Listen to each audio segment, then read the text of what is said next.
మనం ఇప్పుడు చెన్నై ప్రాంతంలో ఉన్నాం. నా దీపము యేసయ్యా నీవు వెలిగించినావు. சரியா எனக்கு பேச தெரியாது. అసలు స్వస్థంగా కూడా మాట్లాడటం నాకు రాదు. నా మాటలే నత్తిగా ఉంటాయి. 3 నెలలలో ఈయన చనిపోతాడు.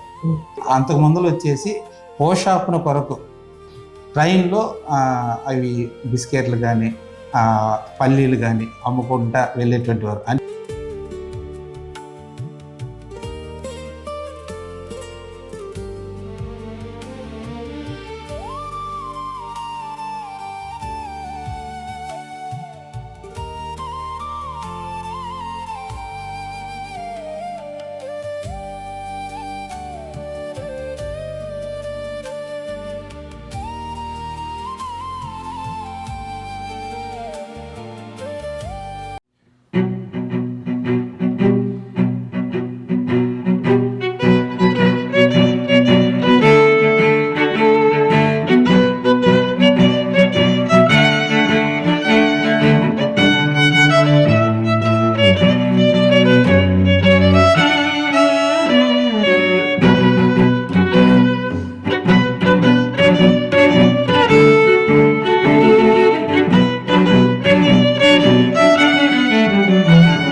యేసుక్రీస్తు నామమునకు మహిమ ఘనత ప్రభావములు కలుగునుగాక. మరొక అద్భుతమైన సాక్ష్యాన్ని దేవుడు మనకు అనుగ్రహించినందుకు దేవాది దేవునికి వందనాలు స్తోత్రాలు చెల్లించుకుంటూ ఉన్నాను. మనం ఇప్పుడు చెన్నై ప్రాంతంలో ఉన్నాం. గత కొన్ని నెలలుగా యూట్యూబ్లో ఎక్కడ చూసినటువంటి ఒక పాట బాగా ప్రాచుర్యంలోకి వచ్చింది.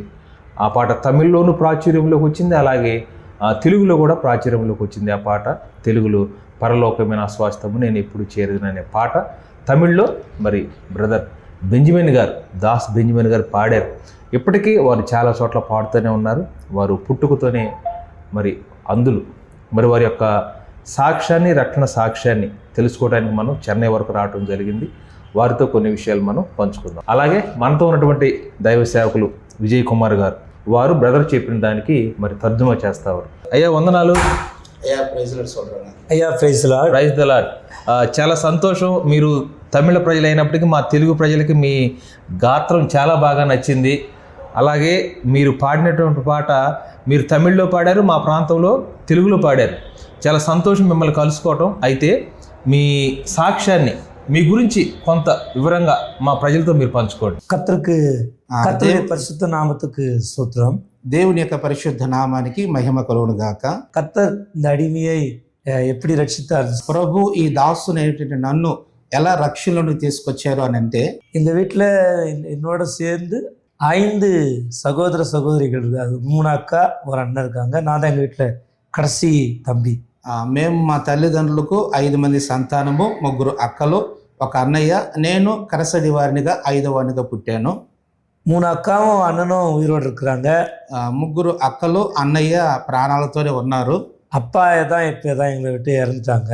మా నాన్నగారు కొంతకాలమైంది చనిపోయి. அம்மா எங்களோட தான் இருக்கிறாங்க. అమ్మ మాతో కూడానే ఉంటున్నారు. உங்களுக்கு தமிழ்நாட்டில் இருக்கிறவங்களுக்கு பக்கத்தில் ரொம்ப கேள்விப்பட்டிருக்கிற திருவள்ளூர் அப்படிங்கிறதான మీకు మెడ్రాస్లో సమీపంలో ఉన్నటువంటి పక్కన ఉన్నటువంటి తిరువల్లూరు అనేటువంటి ప్రాంతంలో మేము ఉంటున్నాము. చిన్న ஒரு கிராமம். అది ఒక చిన్న కుగ్రామం లాంటిది మేము ఉండేది. அந்த ஊர் பேர் ராமத்தண்டலம் கிராமம். ఆ ఊరి పేరు రామతండ గ్రామము అని అంటారు. அதில் எங்கள் அப்பா பேர் சண்முகம், அம்மா பேர் சரோஜா. మా నాన్నగారి పేరు సన్ముగు, మా అమ్మగారి పేరు వచ్చేసి సరోజ. அவங்களுக்கு நான் 5வது மகனாய் என்னுடைய ఇందు పేరు ఎస్ దేశన్. నేను వారికి 5వ సంతానముగా జేసు అనేటువంటి పేరుతోటి నేను నామకరణం చేయబడ్డాను. స్కూల్లో బ్లైండ్ స్కూల్ పూదపల్లిలో அந்த స్కూల్ ఉంది. గవర్నమెంట్లో కులంబల్ అనేటువంటి పాఠశాలలో నేను చదువుకున్నాను. அந்த బ్లైండ్ స్కూల్ தான் என் పేరు దాస్ను వచ్చాங்க. ఆ యొక్క అంటే అది అంగహీనులు చదువుకునేటువంటి స్కూల్ అది.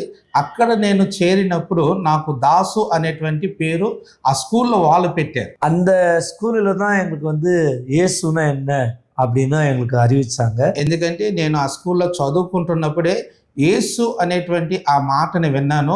ఆయన గురించినటువంటి ఆ యొక్క అనుభూతిని అక్కడ నేను పొందుకున్నాను. அது மாத்திரம் இல்லை, எங்கள் ஊரில் முதல்ல అంతేకాదండి, మా ఊర్లో మొదటిసారిగా அலேலியா திருச்சபைன்னு ஒரு சபை இருக்கிறது. హల్లెలూయా అనేటువంటి ఒక సంఘం ఉన్నది. அந்த சபையில நாங்கள் சேர்ந்து ஆராதிப்போம். வாரம் போயிட்டு అక్కడ ఆ మందిరానికి వెళుతూ ప్రభుని మేము సేవించేటువంటి వారిని. அந்த சபையில நாங்கள் ஆராதிக்கும் போது அப்போ சரியவரை இயேசுவை ஏற்றுக்கொள்ள முடியவில்லை. ఎందుకంటే ఆ మందిరానికి వెళుతున్నాము, ఆరాధనకి కలుసుకుంటున్నాం, కానీ ప్రభువుని మేము సొంత రక్షకుడిగా అంగీకరించలేదు. నామక వాస్తవంగా మేము వెళ్ళేటువంటి వారిని. பிறகு என்னுடைய பள்ளிக்கூடத்திலே நாள்பட ஏதோ சாப்பாடு, சரியான சாப்பாடு எங்கள்கிட்ட இல்லை. ఎందుకంటే ఆ దినాలలో నిరుపేదరికాన్ని అనుభవిస్తూ సరైనటువంటి తిండి లేనటువంటి స్థితిలో మా జీవితాలు అలా గడిచిపోతూ ఉన్నాయి. சபைக்கு வாரந்தோற ஞாயிற்றுக்கிழமைகளை நாங்கள் கலந்து கொள்வோம். ప్రతి ఆదివారం క్రమం తప్పకుండా మందిరానికి అయితే వెళ్ళే వాళ్ళము. அப்போ அந்த பாஸ்டர் பேர் வந்து குணானன் ஞான பிரகாஷ். ఎందుకంటే ఆ పాస్ గారి పేరు గుణాగని ప్రకాష్ అనేటువంటి నామకరణ కలిగినటువంటి వారు. சேத்பட் அப்படிங்கிறதான ஒரு சென்னையில் ரொம்ப ஃபேமஸான ஒரு ஊர் அது. అది చేదుపేట అనేటువంటి ప్రాంతంలో మంచి పేరుగాంచినటువంటి ప్రాంతం అది. அந்த ஊரில் தான் அந்த சபை இருக்கிறது. అక్కడ ఆ ప్రార్థన మందిరం ఉన్నది. நாங்கள் ஒரு 2 வருஷமாக நாங்கள் அந்த சபைக்கு கடந்து சென்றோம். ఒక 2 సంవత్సరాలు ఆ మందిరానికి మేము நண்பர்கள்லாம் கடந்து சென்றோம். మేము మా కుటుంబముగా వెళ్ళేటువంటి వాళ్ళమే. அதில் கர்த்தர் கிருபையினாலே దేవుని యొక్క మహాకృపను బట్టి இந்த அடிமையை கர்த்தர் ஏற்றுக்கொண்டார். ఆ యొక్క దాసుని ప్రభు అక్కడ అంగీకరించారు. பிதா ஒருவன் இழுத்துக்கொள்ளாவிட்டால் ஒருவனும் పిదావినத்துல వరాన్ని சொல்லி ஒரு వచనం இருக்கிறது. ఎందుకంటే నా తండ్రి ఒక వ్యక్తిని ఆకర్షించకపోతే ఆ వ్యక్తి నా యొద్దకు రావడం అని యేసు ప్రభు చెప్పినట్లుగా తండ్రి వలన ఆకర్షించబడి యేసు ప్రభుని నా సొంత రక్షకుడిగా నేను అంగీకరించాను. మగిழ்ச்சி ఆసిரியர் జీవానందం, ద ఫేమస్ స్పీచర్ அவர் జీవానందం. జీవానంద్ అనేటువంటి ఒక మంచి ఫేమస్ అయినటువంటి దైవ సేవకుని ద్వారా మేము అనుభూతి పొందాము. அவங்களுடைய கைகளினாலே ஞானஸ்தானம் கர்த்தர் கிருபையினாலே டிசம்பர் 31 1999 ரட்சிக்கப்பட்டு ஞானஸ்தாనం கொடுத்தோம். 1999లో ఫిబ్రవరి మాసంలో దైవజనుల ద్వారా మేము రక్షణలోనికి బాప్తిసపు అనుభవంలోనికి వచ్చాము. அதுல இருந்து கர்த்தர் படிப்படியாய் எங்களை ஊழியத்திற்கும் ఆ విధముగా దేవుడు అంచెలంచెలుగా ఆయన యొక్క పరిచర్యలో నన్ను వాడుకోవటం ప్రభు ప్రారంభించారు. அதிலே தான் நிறைய பாடல்களும் கர்த்தர் எங்களுக்கு பாட வைக்க தயவு பாராட்டினார். ఆ విధముగా ప్రభు నన్ను నడిపించడం ప్రారంభించినప్పుడు ప్రభుతో నేను నడిచేటువంటి ఆ అనుభూతిని బట్టి అనేక పాటలు రాయడానికి ప్రభు నాకు ఆలోచన చెప్పి నాకు ధైర్యం ఇచ్చి నడిపించడం ప్రారంభించారు. இயேசு கிறிஸ்து அந்த பாடல் வழியாய் நிறைய ஊழியங்களுக்கு கடந்து செல்ல கிருபை பாராட்டினார். ఎందుకంటే ఆ పాటల ద్వారా అనేక ప్రాంతాలకు వెళ్ళడానికి, అనేకులకు ఆ పాటల యొక్క స్వార్థను తెలియచేయడానికి ప్రభు నాకు తోడుగుని నడిపించడం ప్రారంభించారు. என்னுடைய வீட்டில் நான் இருக்கிறதுனால யாருக்கும் திருமணம் ஆகாது என்று சொன்னார்கள். ఎందుకంటే మా ఇంట్లో నేను గుడ్డివాడుగా పుట్టినందువలన మా ఇంట్లో నాకంటే పెద్దవారైనటువంటి వారికి పిల్లలు ఎవరు పెళ్ళిళ్ళు కావు అని చెప్పేసి ఒక పద్ధతి కూడా కలిగింది. கர்த்தாதி கர்த்தன், దేవాతి దేవుడు எங்கள் வீட்டில் எல்லாருக்குமே, మా ఇంట్లో మా అందరికీ திருமணமாகவும் వివాహం అవడానికి, பேர பிள்ளைங்களை எடுக்கிறதுக்கு, చక్కటి సంతానాన్ని కలిగి మనవలు మనవరాలు కూడా కలిగేటట్టుగా ప్రభు సాయం చేశారు. కర్తర్ ఆశీర్వదించారు. దేవుడు మమ్మల్ని మా కుటుంబాన్ని ఆశీర్వదించారు. ప్రభు మీకు మొదటిసారిగా ఇచ్చిన మొదటి పాట చెప్తారా? முதல் பாட்டு வந்து கிருபை தேவனேன்னு ஒரு பாட்டு, ரொம்ப அது ఫేమస్ ఆగల அந்த పాట ఉంది. దేవుని కృప అనేటువంటి మొదటిగా ఒక పాటను రాశాను, కానీ ఆ పాట అందరికీ అనుగుణముగా నన్ను పరిచయం చేయలేదు.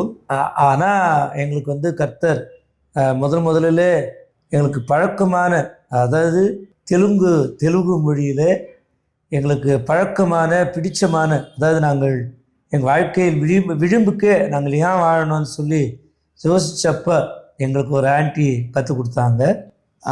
మేము మొట్టమొదటిగా తెలుగులో ఒక పర్యాయ పదముగా మేము దేవుణ్ణి పరిపూర్ణంగా విశ్వసించడానికి, దేవుళ్ళు బలపడడానికి కొన్ని పదాలు ఒక ఆంటీ నాకు నేర్పించింది. ఆ పదాలు నన్ను బాగా కదిలించాయి. నాదీపము அந்த ఏసన్న పాట பாட்டு வந்து எங்களுக்கு வந்து அந்த பாட்டு வந்து வாழ்வதற்கு எங்களுக்கு நல்ல ஒரு ஆறுதலான ஒரு பாடல் அது வந்து. దైవచనులు యేసన్న గారు రాసి పాడినటువంటి నా దీపము అనేటువంటి ఆ పాట మమ్మల్ని ఎక్కువగా మా జీవితాలను వెలిగింపజేసి, మమ్మల్ని ఆకర్షింపచేసి, మమ్మల్ని ధైర్యపరిచి ప్రభులో నేను పాటలు పాడి రాయడానికి పాడడానికి నాకు బహుగా బలప్రదంగా నన్ను మార్చింది. పల్లవి పాడగలుగుతారా? వరియ పాడవీங்களா? నా దీపము యేసయ్యా నీవు వెలిగించినావు, సురిగాలిలోనైనా చడివానలోనైనా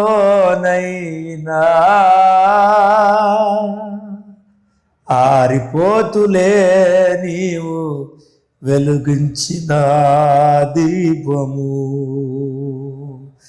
నీవు వెలుగించిన దీపము, నీవు వెలుగించిన దీపము. చాలా బాగా పాడారు. తెలుగులో நீங்க நல்லா அருமையா பாடிக்கிட்டு இருக்கீங்க. தேங்க்யூ. తర్వాత మీకు తమిళ్లో మీకు మంచి పేరు తెచ్చిన పాట చెప్పండి. எனக்கு தமிழில் எனக்கு தெரிகிற மாதிரி அந்த முதல் பாட்டு வந்து எனக்கு யார் உண்டு. తమిళ్లో మొట్టమొదటిగా నేను ప్రజలలోకి రావడానికి నాకు ఎవరున్నారు అనేటువంటి ఒక తమిళ పాట, ఎనకి యారు ఇరుకురాంగ అనేటువంటి పాట ద్వారా నేను ప్రజలలోకి రాగలిగాను. అది ఒక పల్లవి పాడండి. எனக்கு யாருண்டு கலங்கின நேரத்தில் கரம் என்னை நடத்தியதே, எனக்கு யாருண்டு கலங்கின நேரத்தில் கரம் என்னை நடத்தியதே, உடைத்தீ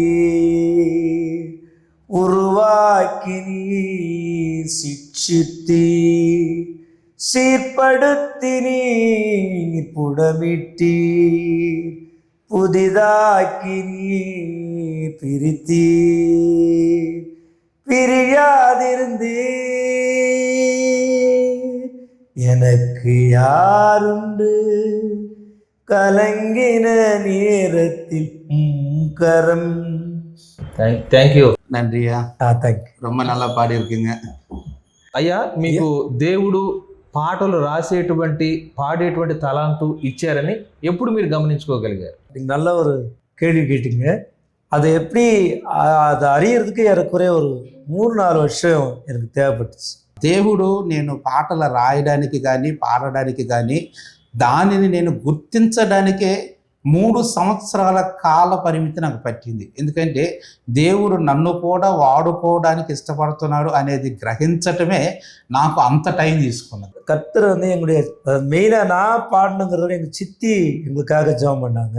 నేను ఇలా ప్రభులో వాడబడ్డానికి మా పిన్న తల్లి నా కోసం చాలా ప్రార్థన చేసేది. నేను అంగహీనుడని అయినాను ప్రజలలో ఒక గుర్తింపు కలిగినటువంటి వాడిగా ఉండాలనే దానికోసం మా పిన్ని గారు నా కొరకు ఎప్పుడు దేవుని దగ్గర పోరాడుతూ ప్రార్థన చేసేటువంటి. சரியா எனக்கு பேச தெரியாது. అసలు స్వస్థంగా కూడా మాట్లాడటం నాకు రాదు.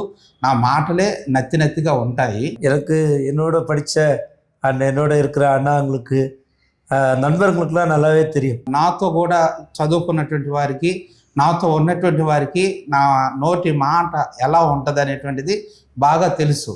ஆனாலும் அவங்க எல்லாருடைய ஜெபத்தை கேட்டு எங்கள் சித்தி நைட்டும் பகலும் ஜெபம் பண்ணி, சித்தப்பா சித்திலாம் ஜெபம் பண்ணி, அதன்படியே கர்த்தர் அவங்களுடைய ஜெபத்தை கேட்டு அப்பா அம்மாவுடைய ஜெபத்தெல்லாம் கேட்டு தான் கர்த்தர் இந்த அளவுக்கு உயர்த்தி வச்சிருக்கிறாரு.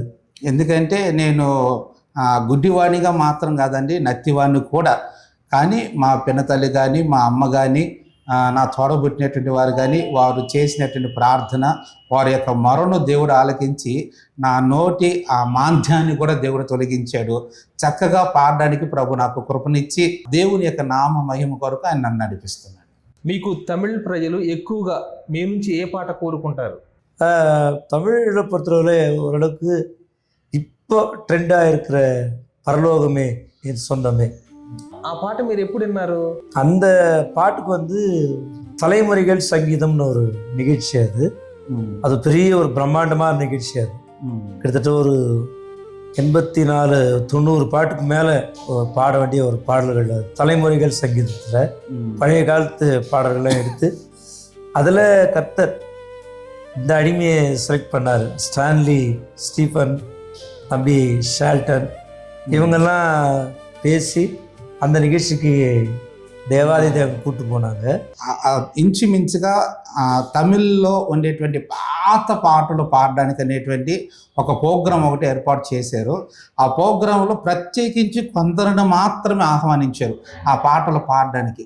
ఆ పాటలు పాడడానికి వేసినటువంటి ఆ కమిటీ వాళ్ళలో నన్ను కూడా ఒక వ్యక్తిగా సెలెక్ట్ చేసి ఫంక్షన్కి నన్ను ఆహ్వానించినప్పుడు అక్కడ నేను ఆ పాటను విని దాన్ని నేను పాడాలి అని చెప్పేసి ఒక తీర్మానంతో ఆ పాటను పాడారు. ఆ పాట తెలుగులో ఉన్న సంగతి మీకు తెలుసా అండి? அந்த பாட்டு தெலுங்குல இருக்கிறது நீங்க முன்னாலேயே தெரிஞ்சிருக்கிறீங்களா? இந்த பாட்டு வந்த அப்புறம் தான் நாங்கள் யூடியூப்ல பார்த்தோம்.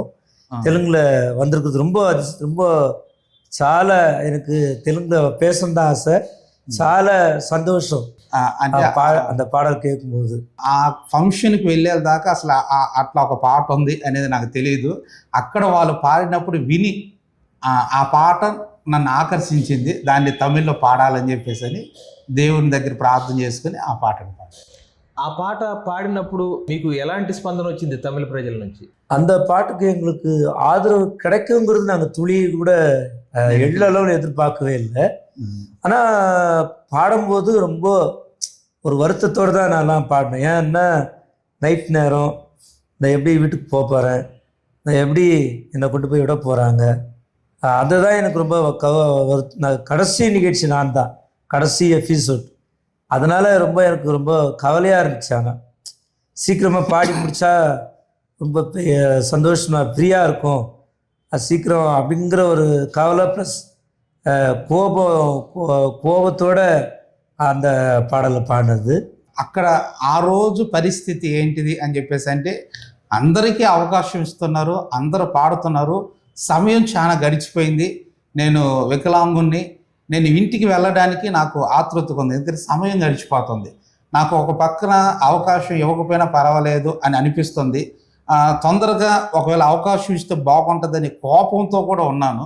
అలాంటి సిచ్యువేషన్లో ఆ పాటను పాడమన్నప్పుడు నేను ఆ పాట వలన నాకు ఒక గుర్తింపు వస్తుంది, లేకపోతే నన్ను అందరూ మెచ్చుకుంటారు అని అయితే మాత్రం నేను పాడలేదు. కానీ బాధతో ఇంటికి టైం గడిచిపోతుంది, నేను ఎలా ఇంటికి వెళ్ళి చేరాలి అనేటువంటి ఒక పక్క బాధ, అవకాశం నాకు ఇవ్వలేదనేటువంటి కోపము, ఇటు రెండింటి మధ్యలో మదన పడుతూ పాడినటువంటి పాట.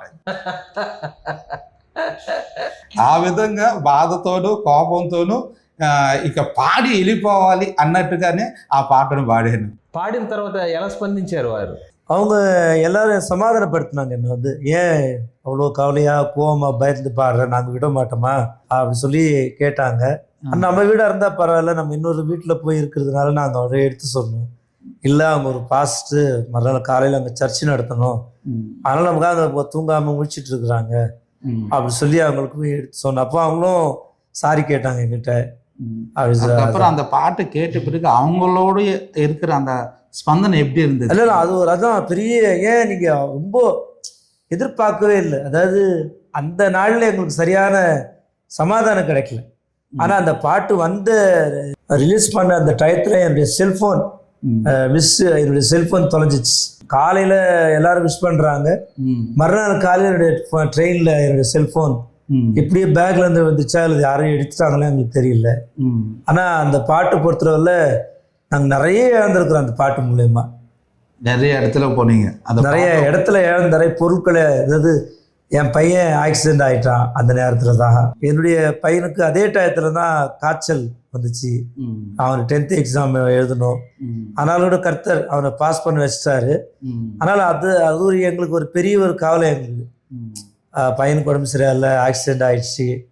அந்த எனக்கு தெரிஞ்சவங்களாம் ஒரு 2-3 பேர் இறந்துட்டாங்க அந்த டயத்தில்.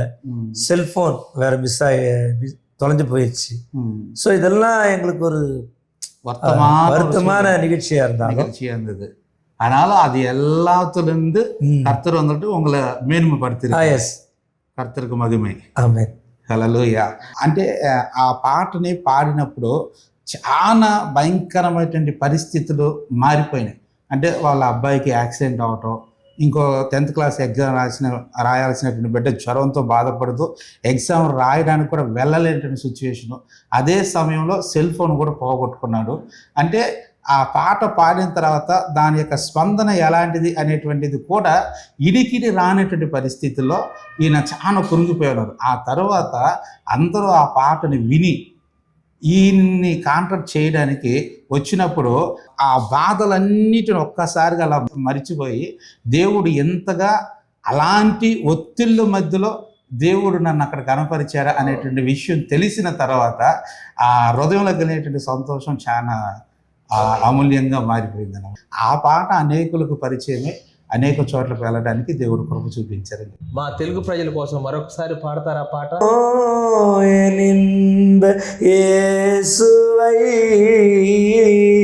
நான் என்று காண்பேனோ பரலோகமே என் சொந்தமே என்று కాణ్బేను. మీరు ఈ ఆత్మీయ జీవిత యాత్రలో మీరు ఎదుర్కొన్నటువంటి ఒక గొప్ప పరిశోధన చెప్పండి, లేదా శోధన. 20 సంవత్సరాలకి క్రితం రామచంద్ర హాస్పిటల్లో అనారోగ్య పరిస్థితిలో చెకప్కి వెళ్ళినప్పుడు డాక్టర్లు పరిశీలన చేసి వారు నిర్ధారణ చేసిందంటే 2 చెవులకి మధ్యలో కర్ణబేరీలు 2 వచ్చేసేసి రంధ్రాలు పడిపోయాయి.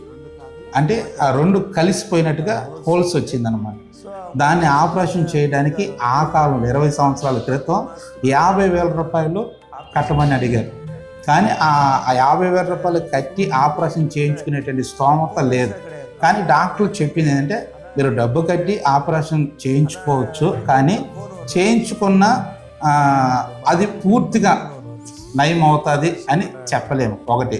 రెండవది, చేయకపోతే 3 నెలలలో ఈయన చనిపోతాడు. అంటే బ్రతకడానికి ఎలాంటి అవకాశం లేదు. దీన్ని ఇలా వదిలేస్తే చనిపోవచ్చు, చేసిన ప్రయోజనం కలుగుతుంది అని కూడా గ్యారంటీ లేదు అని చెప్పేసి అన్నారు. ఎందుకు అని చెప్పేసి అంటే అలా చేసినా కూడా వచ్చేసి ఒకటి మాట పడిపోవచ్చు, అంటే కనెక్షన్ ఉంది కాబట్టి. ఇంకొకటి ఏందని చెప్పేసి అంటే మెదడు నరాలు ఆపరేషన్ చేసేటప్పుడు ఒకవేళ సంథింగ్ ఏదైనా జరిగితే శవంలాగా మంచంలో ఉండవచ్చు, పారాలసిస్ రావచ్చు. మూడవది, ఆపరేషన్ చేసిన తర్వాత ఆ హోల్స్ కావాలంటే మేము మూయగలుగుతాం, కానీ ఇనికిడి శబ్దం ఉంటుంది అనేటువంటి గ్యారంటీ కూడా లేదు. అంటే 3 విధాలైనటువంటి సమస్యలు. ఒకటి, పారాలసిస్ రావచ్చు. రెండవది, ఇనికిడి శబ్దం కోల్పోవచ్చు. మూడవది, నోటి మాట రాకపోవచ్చు. అప్పుడు వాళ్ళ తమ్ముడు చెప్పాడు, ఇప్పుడే నత్తిగా ఉండి మాట్లాడడం ప్రారంభించాడు కాబట్టి ఆ నత్తి మాటలు కూడా లేకుండా పోయే పరిస్థితిని డబ్బు ఖర్చు పెట్టుకొని కూడా అవసరమా? కాబట్టి 3 నెలలు అంటున్నారు. సరే, 4 రోజులు చనిపోతే ఏమైంది? ఆయుష్కాలం అనేది దేవుడు ఇచ్చేటువంటిది కాబట్టి ఉన్నన్ని రోజులు ఉంటాడు. డబ్బు పెట్టి మనం ఆపరేషన్ చేయించలేం కాబట్టి ప్రార్థన చేద్దాం, దేవుడు కనికరిస్తే బతుకుతాడు, లేకపోతే లేదు అని చెప్పేసి అని వాళ్ళు ఒక తీర్మానం చేసుకొని కుటుంబంగా ప్రార్థన చేసుకున్నారంట. కానీ ఆ రోజు నుంచి ఈ రోజు వరకు ఆపరేషన్ జరగలేదు, ఇనికిడి శక్తి పోలేదు, నోటి మాట పోలేదు, పారాలసిస్ లేదు. ఇప్పటికీ సజీవుడిగా దేవుడు నడిపిస్తున్నాడు, పరిచయం వాడుకుంటాడు. అప్పటికి మీకు వివాహం అయిందా అండి? ஆயிடுச்சு. இப்போ எங்களுக்கு ஒரு பையன் இருக்கிறான். அவன் தான் 11வது படிக்கிறான். என்னுடைய பையன் பேர் வந்து வல்லரசு. என்னுடைய மனைவி பேர் வந்து அமுதா பிரிசில். అప్పటికి వివాహమై ఒక కుమారుడు ఇప్పుడు ఇంటర్ చదువుతున్నాడు. మీ పరిచర్యలో మీ భార్య గారి యొక్క ప్రోత్సాహం ఎలా ఉంటుంది? ఇప్పుడు నాకు కళ్ళు కనపడవు కాబట్టి ఈ పాటలు రాయడానికి కానీ ఆ పదాలు చెప్పడానికి కానీ ఆమె నాకు చాలా సహాయపడుతూ ఉంటుంది. ఒకటి. రెండవదిగా మంచి ప్రార్థన పరాలు, అంటే నన్ను ధైర్యపరుస్తుంటుంది. ప్రభు నన్ను వాడుకోవాలని ప్రభు దగ్గర ఇప్పుడు పోరాడుతూ ఉంటుంది. దాని తర్వాత చూస్తే మాకు కలిగిన దానిలో, అంటే మేము తిని తృప్తి పడటం కాదు, కానీ దానిలో ఇతరులకు సహాయం చేయాలనేటువంటి ఆ మనసు కూడా మా భార్యకి ఎక్కువగా ఉంది కాబట్టి ఆమె ప్రోత్సాహం నాకు చాలా సంతోషకరంగా ఉంటుంది. మీ బిడ్డలు మరి రక్షించబడ్డారా అయ్యా? என் பையன் ரட்சிப்பில் வந்து கொஞ்சம் கொஞ்சம் கீபோர்டு கிளாஸ்லாம் போகிறான், சர்ச்சுக்கெலாம் போய் போய் அட்டன் பண்ணுறான். கொஞ்சம் கொஞ்சமாக வாசிக்கிறதுக்கு முயற்சிக்கிறான். அது ఎత్తని పసంగ ஒரு பையன்தான். ఒక పైన ఒకే కొడుకు. ఆ అబ్బాయి కూడా మారు మనసు పొంది చక్కగా సంఘ పరిచయంలో కీబోర్డ్ వాస్తు దైవ సేవలకు అండగానే పరిచయంలో ఉంటున్నాడు. అయ్యా, చివరగా ఒక ప్రశ్న. మీరు ఈ పాట పాడకముందు మీ పరిచర్య, పాడిన తర్వాత పరిచర్య ఎలా ఉంది? ఆ పాట పాడిన తరువాతనే ఒక మంచి గుర్తింపు దేవుడు తీసుకొచ్చి ఇప్పుడు విరామము లేనటువంటి పరిచయం. అది హాల్ అండ్ ప్రేయర్స్ కానీ, ఉపవాస ప్రార్థనలు కానీ, ఆదివారపు ఆరాధన కానీ, అంతకంటే ముఖ్యంగా ఎక్కువగా పబ్లిక్ మీటింగ్లలో పాడడానికి దేవుడు తీసుకెళ్తున్నాడు. ఇంతే కాకుండా ఎక్కువ రికార్డింగ్లో పాడడానికి గొప్ప ద్వారాలను దేవుడు తెరిచి ప్రజల మధ్యలోకి తీసుకెళ్ళారు. అది ఆ పాట ద్వారా వచ్చినటువంటి ఒక గొప్ప గుర్తింపు, గొప్ప మార్పు.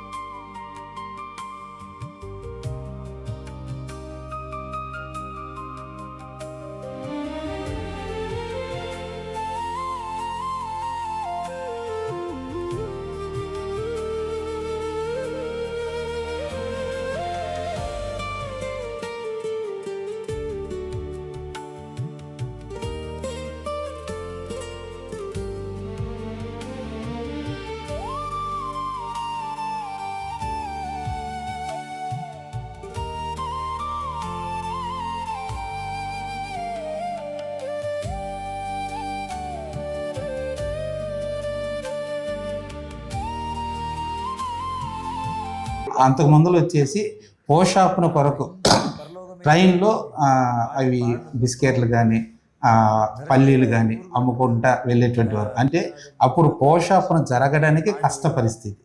అంటే ఈ రోజు మేము 3 పూట్ల ట్రైన్లో, అంటే లోకల్ ట్రైన్లలో వెళుతుంటారు అనమాట. అవి ప్యాకెట్లలో పెట్టుకొని 5 రూపాయల చిక్కీలు, వేరుశనగ ప్యాకెట్లు, ఎట్లా అంటే వాటిని అమ్ముకుంటూ ట్రైన్లో పోతా పాటలు పాడుకుంటూ అలా వెళ్ళేటువంటి వారు అన్నమాట. ట్రైన్లో పాడుకుంటూ అవి అమ్ముకుంటూ వెళ్ళేటువంటి వారు. అంటే అలా పోషాపం జరిగేది. కానీ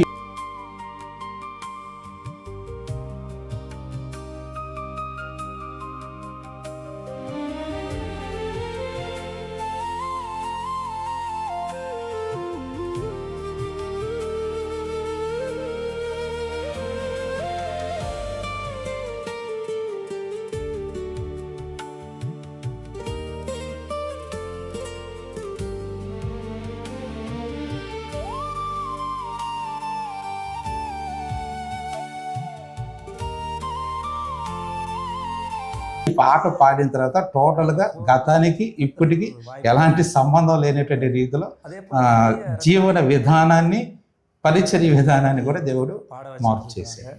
ట్రైన్లో మీరు అలా అమ్ముకుంటూ ఆ పాటలు పాడుతున్నప్పుడు మీరు విశ్వాసగా ఉన్నారు కాబట్టి దేవుని మీద ఏమన్నా కోపం వచ్చిందా? దేవుడు నన్ను ఎందుకు ఇలా పుట్టించారు అని? ఇలా పబ్లిక్లోకి వెళ్ళినప్పుడు, ట్రైన్లలో వెళుతున్నప్పుడు, వ్యాపార నిమిత్తం కానీ దేనికైనా కానీ మమ్మల్ని చూసి కొంతమంది అసహించుకుంటారు. మాకు సహాయం చేయకపోగా హేళన చేస్తూ మేము వినేటట్టు మాట్లాడతాం. ఏ ఇంట్లో కూర్చోవచ్చు కదా, ఎందుకు ఇట్లా రావాలి, ఎందుకు ఇలా అడుక్కోవాలి, ఎందుకు ఇట్లా చేసుకోవాలి అని చెప్పేసి అని మాటలాడుతున్నటువంటి ఆ మాటలు అప్పుడు మాకు బాధను, వేదనను కలిగించేటువంటిది. దేవుడి మీద ఎందుకు పుట్టించావు అనేటువంటి ఆ ఆలోచన కలిగించేది. కానీ అలాంటప్పుడు నాకు వెంటనే మళ్ళీ ఇంకొక ఆలోచన వస్తుంది. ఆ ఆలోచన ఏంటంటే, ఆకాశ పక్షులను చూడండి, అవి వెత్తవో, అవి కోయో, వాటి గరిసెలు లేవు, అయినను పరలోకమందు ఉన్నటువంటి మీ తండ్రి వాటిని పోషిస్తున్నారు కదా, వాటికంటే మీరు శ్రేష్ఠులు గారా అన్నటువంటి ఆ వాక్యం మాత్రం నాకు మనసులో మెదిలాడుతూ ఉన్నప్పుడు, ఇలా అవమానపరచబడ్డా, ఇలా తునీకరించబడ్డా, ఇలా త్రోసివేయబడ్డా, ఏదో ఒక రోజున ఈ పరిస్థితులలో మార్పు తీసుకొచ్చి మమ్మల్ని దేవుడు పోషిస్తాడు అనేటువంటి ఆ నిరీక్షణ మమ్మల్ని నడిపించేటువంటి, ధైర్యం ఇచ్చి నడిపించేటువంటిది. ఆ నిరీక్షణే మా జీవితంలో ఒక గొప్ప మార్పును తీసుకొచ్చింది. మీ విశ్వాసం చాలా అద్భుతం. Thank you. మీరు మీ తమిళ ప్రజల మధ్య కాదు, మా తెలుగు సువార్త సహవాసాలు కూడా మీరు రావాలి. Thank you.